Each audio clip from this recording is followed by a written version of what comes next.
Bienvenidos a una nueva sesión de estudio de la Palabra de Dios. Recuerden que estamos ya en la lección número 10 y en este folleto que habla sobre Filipenses y Colosenses. Ahora estamos concentrados en Colosenses, esta carta maravillosa que Pablo escribió a esta iglesia que estaba enfrentando el ataque de falsos maestros que querían enseñar cosas que los alejaban de Jesús, de la seguridad de la salvación que tenemos en Jesús. Por eso hoy vamos a hablar sobre el tema clavados en la cruz. Y admito que este es un pasaje que, por la carga ideológica que se le ha añadido en los últimos años, es un poco difícil.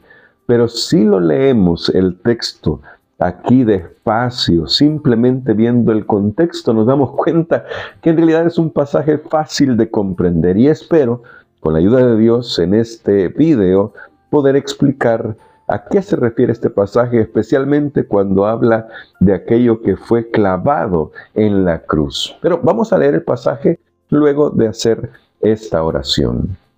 Bondadoso Padre, gracias te damos porque tu palabra tiene lo que necesitamos para nuestro crecimiento espiritual. Comprendemos que debido al trasfondo ideológico, cultural, cristiano, a veces ya tenemos una preinterpretación de un pasaje y queremos pedirte ayuda para poder entenderlo a la luz de los principios bíblicos que están expuestos aquí mismo en tu palabra. Ayúdanos, te lo imploramos en el nombre de Jesús. Amén.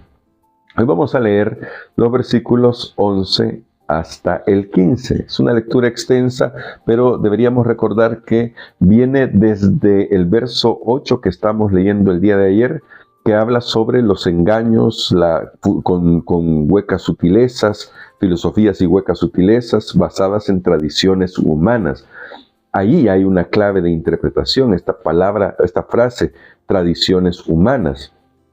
Ahora vamos a ver qué es lo que está enfrentando Pablo, al menos algunos de los desafíos que está enfrentando Pablo ahí en Colosas, es decir, en su carta a los colosenses. Dice el texto: en él también fuisteis circuncidados con circuncisión no hecha por mano de hombre, sino por la circuncisión de Cristo, en el cual sois despojados de vuestra naturaleza pecaminosa. Con él fuisteis sepultados en el bautismo, y en él fuisteis también resucitados por la fe en el poder de Dios que lo levantó de los muertos. Y a vosotros, estando muertos en pecados y en la incircuncisión de vuestra carne, os dio vida juntamente con él, perdonándoos todos los pecados. Él anuló el acta de los decretos que había contra nosotros, que nos era contraria, y la quitó de en medio clavándola en la cruz, y despojó a los principados y a las autoridades, y los exhibió públicamente, triunfando sobre ellos en la cruz. Vamos a comenzar con el primer tema que aparece acá, que es el tema de la circuncisión, porque con esta mención pareciera que Pablo está tratando de ayudar a los colosenses a descubrir el engaño de aquellos que decían: miren, Cristo murió en la cruz y está bien, ahí perdonó nuestros pecados, pero, y este es el pero humano y hay que tener cuidado con eso, pero si queremos ser salvos necesitamos circuncidarnos para ser parte del pueblo del pacto. La circuncisión fue ordenada por Dios, eso es un hecho, pero tenía una función. Y la función de la circuncisión era mostrar lo que Dios quería hacer en el interior de la persona. La circuncisión por sí misma no tenía ningún valor. El valor de la circuncisión estaba en lo que ocurría en el corazón de aquel que había aceptado este pacto hecho con Dios y que estaba dispuesto a vivir ese pacto con Dios. Es verdad que la circuncisión se practicaba en niños que uno podría decir, bueno, ellos no tendrían conciencia de eso. Claro, pero cuando ya tenían cerca de 12 años se les enseñaba el significado de la circuncisión. El problema es que eso nunca se transfirió a un estilo de vida en el que pudieran haber rendido por completo el corazón a Jesús, a Dios, en este caso si lo decimos en las tradiciones judías. ¿Y por qué estoy destacando este hecho de que la circuncisión como una señal en la carne era más bien el símbolo de lo que Dios quería hacer más profundamente? Porque la Biblia lo enseña. En el libro de Deuteronomio, Moisés habla de lo que Dios quiere. Y Dios desea, dice Deuteronomio, circuncidar el corazón. Lo que sucedía en la carne debería haberse trasladado al corazón, pero no fue así. Y ahora Pablo dice, en Cristo, por eso el tema siempre va a ser Jesús, Él va a ser el tema central de todo. En Cristo ya hemos sido circuncidados. ¿Por qué? Porque Cristo sí puede hacer la obra en el corazón. Él puede tomar nuestro corazón, este es el nuevo pacto, nuestro viejo corazón que es como de piedra y darnos un corazón de carne. Él sí puede circuncidar nuestro corazón, es decir, quitar el pecado de nuestra vida. Él sí puede hacerlo. Y ahora Pablo hace una transferencia porque habla del bautismo. El bautismo como símbolo de identificación con Dios. Y noten que el bautismo ahora toma el lugar de la circuncisión porque es una señal visible en la carne, podríamos decir, de lo que Cristo va a hacer en nuestra vida, porque somos sepultados en la tumba líquida del agua y al ser levantados, dice Pablo, somos resucitados con Cristo Jesús, porque ahora tenemos una nueva vida en Cristo Jesús. Así que el hilo del pensamiento de Pablo es maravilloso. Pablo está diciendo, nosotros ya tenemos la circuncisión. De hecho, tanto Filipenses como Colosenses destacan que la circuncisión que cuenta es la del corazón. Así que no se dejen engañar por aquellos que vienen con las tradiciones humanas y dicen, si no se circuncidan en la carne, no son salvos, porque la salvación no está en la circuncisión, la salvación está en Jesús. ¿Cómo sabemos que hemos entrado en el pacto con Jesús? Bueno, dice Pablo, porque hemos sido bautizados.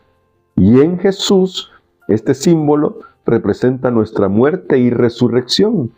Porque antes de Jesús, verso 13, estábamos muertos en pecados y también en la incircuncisión. Es decir, no teníamos nada, no teníamos absolutamente nada.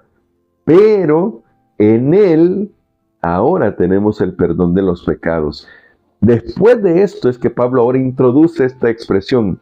Él anuló el acta de los decretos que había contra nosotros. Entonces, ¿qué significará esto del acta de los decretos? Yo quiero que notes el razonamiento de Pablo. Pablo viene diciendo que para ser salvos no es la circuncisión la que necesitamos. Para ser salvos necesitamos entregarle nuestra vida a Jesús. En el bautismo hemos muerto al pecado y hemos resucitado a una nueva vida, porque antes estábamos muertos en nuestros delitos y pecados. Y esto nos habla de la realidad del pecado. El pecado tiene como consecuencia la muerte. Le voy a decir mejor.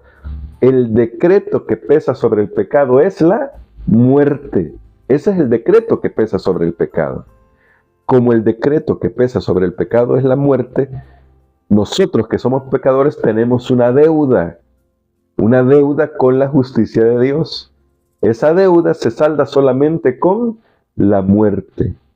A propósito de esto, la expresión, el acta de los decretos, específicamente esto del acta, es una expresión que aparece única vez aquí, hierógrafon en griego.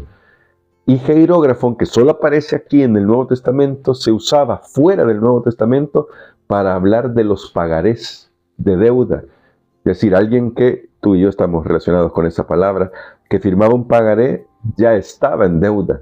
Si no cumplía con ese pagaré, se efectuaba el cobro de esa deuda por los medios que se hubieran convenido.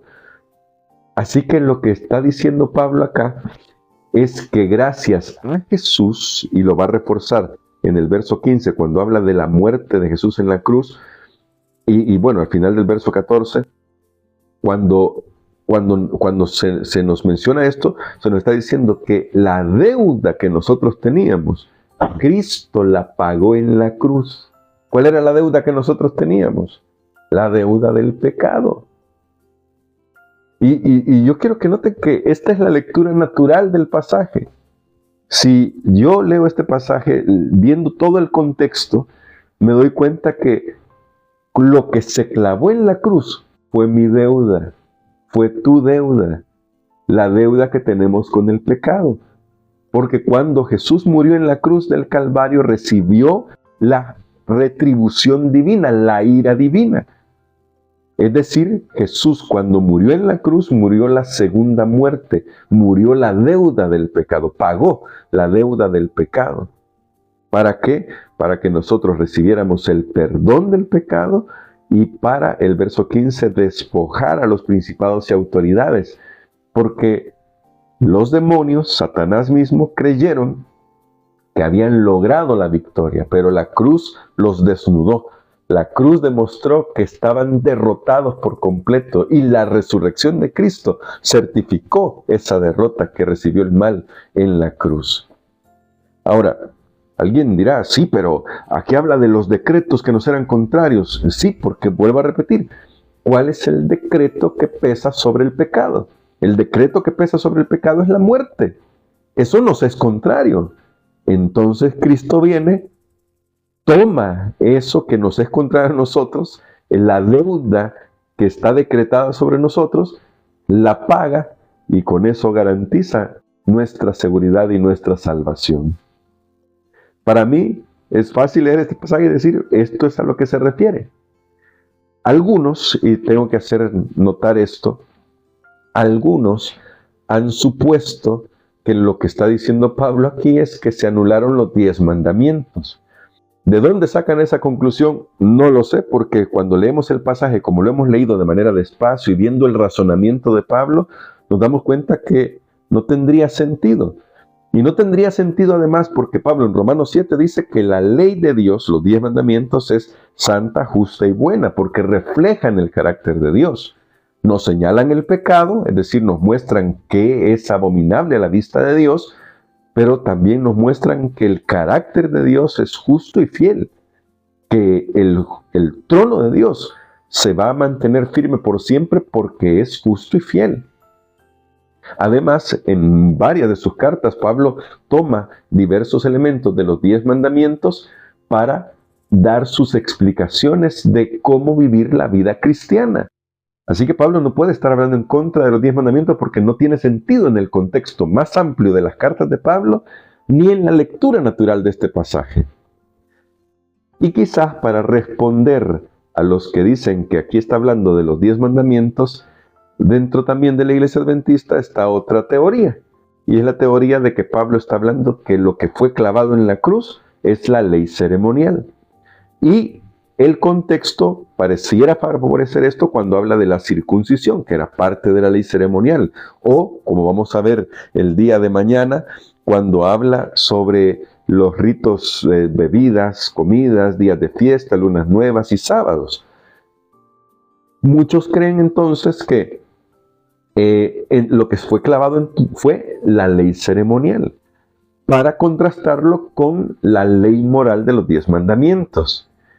Aunque me parece plausible que lo que fue clavado en la cruz es la ley ceremonial, en la lectura natural del pasaje, a mí, en mi opinión personal, y no estoy con esto tratando de sentar una cátedra ni decir que esta es la única opinión, pero me parece más viable, más razonable pensar que Pablo está hablando sobre la condena que pesa sobre nosotros.